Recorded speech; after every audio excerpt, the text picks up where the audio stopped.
Europe 1, il est 6h25, en ce 2 novembre 2015. Aujourd'hui dans l'histoire, on voyage dans notre temps, dans notre histoire, tous les matins avec vous, Franck Ferrand, bonjour. Bonjour à tous les deux. Dites-nous à quel 2 novembre donc vous a déposé votre machine à remonter le temps, Franck. Le 2 novembre 1917, Thomas, ce jour-là, Lord Arthur Balfour devrais-je dire, le ministre britannique des Affaires étrangères, on l'appelle le secrétaire au Foreign Office, publie une lettre ouverte à l'attention de Lord Walter Rothschild, un banquier qui peut être regardé comme un des représentants de la communauté juive de Grande-Bretagne.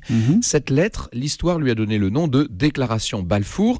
On y lit ceci: le gouvernement de Sa Majesté envisage favorablement l'établissement en Palestine d'un foyer national pour le peuple juif. Ça veut dire quoi ? C'est le feu vert pour la constitution d'un État juif en quelque sorte ? Quasiment. Notez toutefois qu'il n'est pas fait mention d'État, mais bien de foyer national. Chaque mot est important chez les diplomates.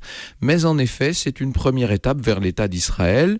Vous avez noté la date, 1917, on est en pleine Première Guerre mondiale, et la vérité c'est que les Alliés cherchent le soutien des communautés juives de Grande-Bretagne et surtout d'Amérique. Alors Franck, on peut imaginer que cette déclaration Balfour ne plaît pas à tout le monde. Ah ben forcément, et d'autant moins que les Britanniques se sont par ailleurs engagés auprès des nationalistes arabes qui eux veulent constituer en Palestine un État arabe indépendant. Vous connaissez la suite. La déclaration Balfour sera entérinée par la SDN, l'ancêtre de l'ONU. La Société des C'est Nations. le début d'un long processus qui aboutira le 14 mai 1948 à la fondation de l'État d'Israël par Ben Gourion. La constitution de ce nouvel État ne se fera pas sans heurts avec les voisins arabes, c'est une litote.